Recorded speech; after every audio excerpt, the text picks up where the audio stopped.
Hey guys, I really hope you enjoy this video. Before I start, I want to just tell you, I did something very dumb in this video, which is I didn't wear one of these. I didn't wear one of these good masks that you really should wear whenever you spray primer or two-part paint. Any of the 2K stuff is really nasty. I ended up with a bit of a headache. I thought, oh, I'm just outside. It's going to be fine. It's not that fine. I regret not wearing it. So always wear one of these. You will always see me wearing one of these in any future video where I'm shooting something like this, like big hardcore primer. So that's your word of wisdom for the day.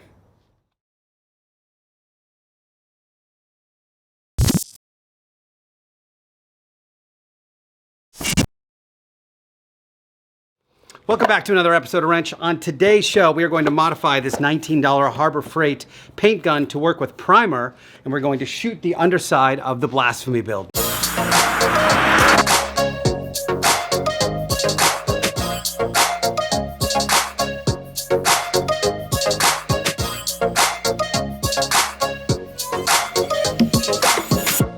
All right guys, so in the last video you saw me create this cool firewall recessed thing for my coolant and fuel lines. On today's show I want to get the whole underside of the car primed. So since you've seen me, I've added a little bit of fiberglass reinforced filler to some of the welds. I couldn't help myself, so I got to clean some of that stuff up. I'm going to give the entire car a wipe down with some Windex and just clean the whole thing off. And then I need to modify this Harbor Frieght paint gun, which comes with a 1.4 millimeter tip. I need to drill the thing out so it can accommodate the thicker primer. So I'm actually going to drill this thing out to maybe 2.0 or a 1.8 if I can. And then we'll give the whole thing a coat of primer. All right, I've got an 80 grit disc on this thing, and I'm just going to hit a couple of spots. I'm not going crazy with this. This is all getting undercoated, so I can't get too hardcore about like how perfect it is. Literally no one's ever gonna see this unless it's up on a lift, so I can't go crazy even though I want to. But I'm gonna smooth out at least some of the fiberglass so there's not like big strands hanging off it, and then move right on.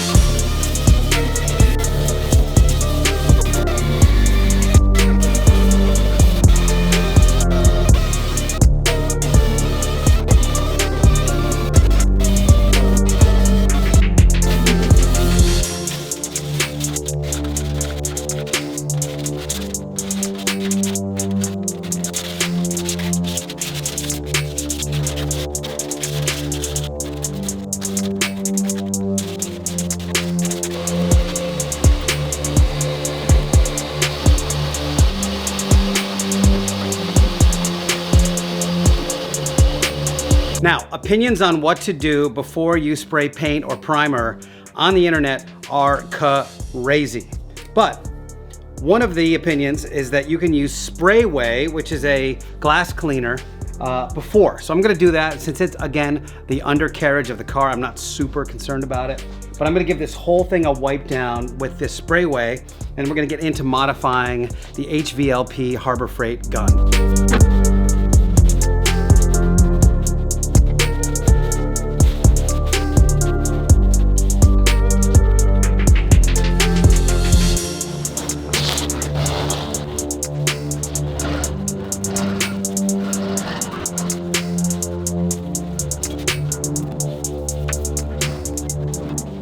All right, this is the consummate central pneumatic, you know, $19, $25, $9.99 spray gun.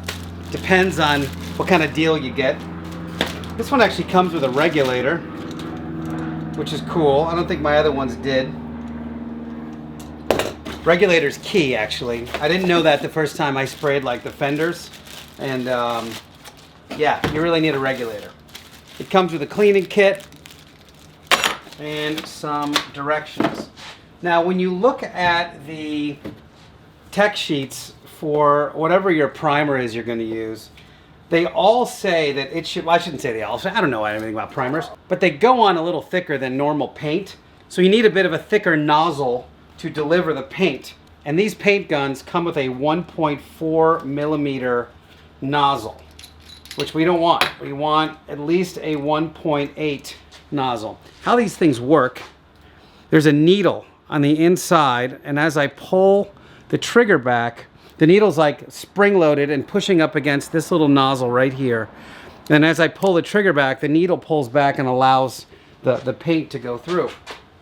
So what we're going to do here, according to the interwebs, is a bit of an experiment, which is we're going to bore this thing out with a drill from 1.4 millimeters to at least 2.0, maybe 1.8 if I have the right drill bit. And as you pull the needle back, this needle is about 3.5 millimeters wide. So even if we could bore this thing out to 3 millimeters and the needle would still work. We're not going to do that, but we could. This thing was glued in. It's got residue all over it. So also from Harbor Freight, with this in mind, I bought this Warrior 29-piece steel drill bit set. So what I want to do here is use my calipers to see how small these drills are. These drill bits. That is 1.91 millimeters, which isn't too much bigger than 1.8. This one is 1.48 millimeters, which is probably right where this thing is. This is a teeny bit bigger than the stock one. But this guy is about 2.0. So I'm going to use this one. All right, wish me luck here. Double check, make sure I got the right drill bit. So this drill bit is a 5/64, which according to my calipers translates into 1.91 millimeters. I have separated the nozzle from its base by using a 10 millimeter Allen wrench on the inside and this 19 millimeter wrench that comes with the nozzle, and that's how you separate it, so you have just this bad boy. And now I'm going to come in from the back side here, and I'm hoping it's not going to be too tough. That's it. Okay. Now basically I just went up from like 1.4 millimeters to 1.9 millimeters. It's not a crazy huge situation, but if you look at the needle has no problem seating in there. Like, it's easy. It's got plenty of juice, plenty of space left. I thought it might be handy to know how to take it apart for when you got to clean it. So we're going to reassemble. It doesn't need to be, it was really crushed on there. It does not need to be that tight. Now, next I'm going to show you how I do the next piece of this, which is how I'm going to set this gun up. Pretty straightforward. I've already got a filter with a regulator on it. I'm going to set the regulator to 30 psi and then be able to tweak from there. And then we're going to run some acetone through the gun to help get rid of some of the factory like oil and stuff that was in there. You can run whatever you want through here. This is acetone. I've done lacquer thinner, I've done paint thinner. What you can do though is run this through and then you can figure out like what, how to set your gun based on the spray. And I'll show you how to do that right now. So this is a nice spot on my garage wall. And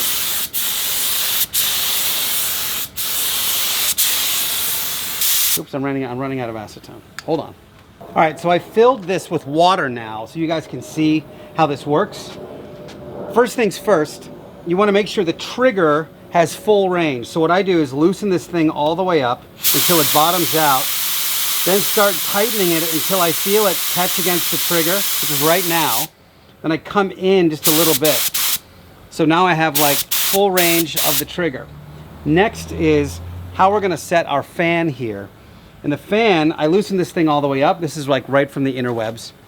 Loosen it all the way up and you begin to tighten it. You tighten it until you start seeing the fan close just a little bit.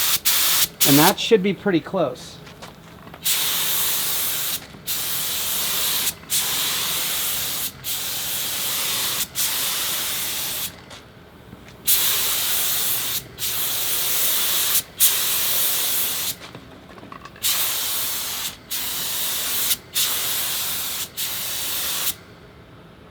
Now I'm going to adjust this when I get the actual primer in there because Primer's a lot thicker than water. This is giving me like a huge fan, but when it's primer, it's gonna be a lot thicker, and I'll be able to adjust it based on, like I'll take a piece of cardboard and I'll hit it on there and make sure that I'm dialed in before I hit the car.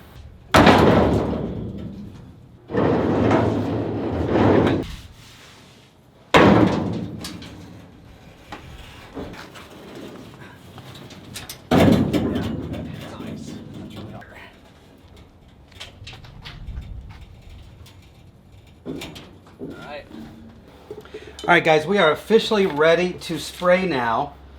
This combo, which is the Sherwin-Williams NP75 with their ES30 reducer and NH77 hardener, requires a 5:2:1 ratio. All of these cups have these graduated ratios. You can actually get these at Home Depot or any car paint shop. And they have on the side, I don't know if you can see that because it's transparent, but they have this thing that'll say 6:1:1, 7:1:1, 8:1:1. So I'm looking right here at the 5:1:1.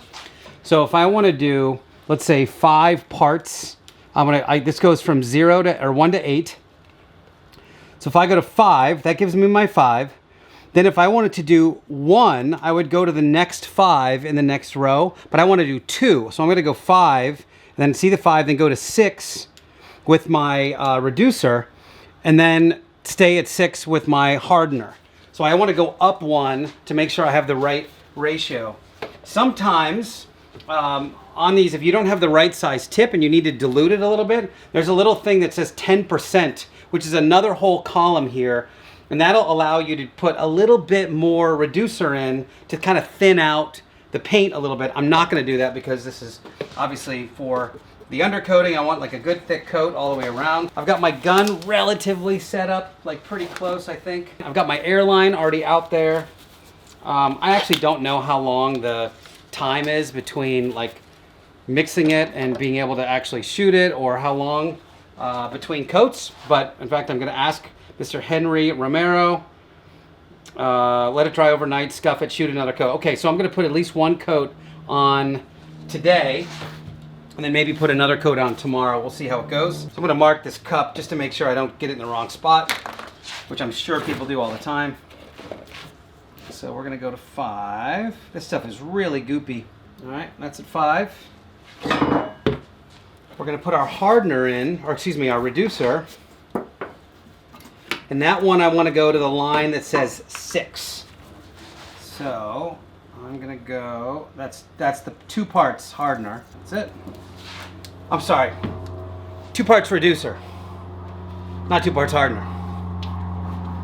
Now 1 part hardener. That's about right. We're going to give this a mix. It thins substantially when you put the reducer in, obvi. And this has, I don't know, a thinnish paint consistency. Nice fresh filter. Plop this in the gun. Now I may need to do this in 2 parts. It's possible I need to spray kind of the top part, rotate the car around after a few minutes, and do the other side, but I don't know yet. I'm filling this whole gun up though. So we're gonna fire.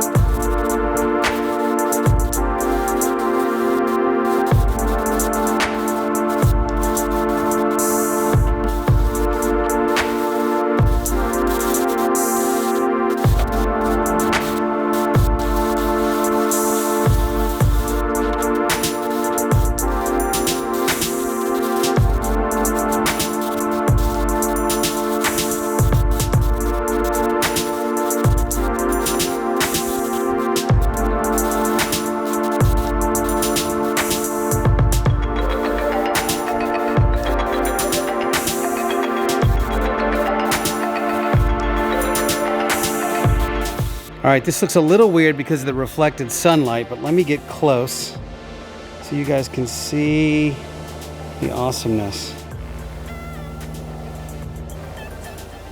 I mean, it just went on smooth as silk.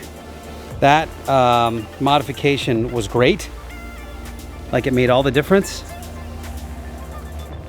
And look how beautiful and clean and amazing this all looks now. Isn't that awesome? Oh, there's a couple spots I missed. I was worried. I knew I was going to miss a couple spots, but I can catch those when I do the top side of the car. And I got a little bit of grit down in here. Again, not super worried about it because this is going to be all undercoated. Did I get under here? Did I miss this? I could have done better getting under there as well, but not super concerned about it. It just cleans up everything awesome. Like, look at my cool little mod that I did. Looks great. Got all in here. I was really worried about like getting in here. So I got all those. This thing looks great. Now I can do body work and all kinds of stuff on top of this as well, but this is a monumental upgrade. Like, just having the thing look beautiful and clean. No more weld marks, no more exposure to the outside. It just looks great. All right, now that we are back inside, you can see how lovely and smooth, look at that, and clean the entire process is. It just looks so good in one color. One of the really cool things about this particular primer as well is that it's glossy. So if this were a finished outside part, you can actually sand this thing down and see where the gloss is and see where you make it matte. And it's really helpful for flattening the primer. So I'm gonna flip the thing over tomorrow, hit any areas I didn't get today, and the entire underside should be done and ready for undercoating. Now, the modification I made to the primer gun was massive. Like, this went on so much better than any other time I've put the primer on. But it also puts a lot of product on, and I think I'm gonna need another gallon of primer before I finish this whole thing up, unfortunately. No big deal, it's all part of the learning process on my end, but if you are thinking about laying primer with that little cheapo Harbor Freight gun, 100% do that modification, because it makes a huge difference on how it lays down. Anyway, I hope you guys found this informative and great. This thing looks awesome. I am so proud of this clean, primed undercarriage, and I can't wait to put some awesome undercoating on and get this thing completely done. As always, thank you guys for watching. Thanks for subscribing. Share this with your friends that like Porsche stuff. Comment below. We'll see you next time.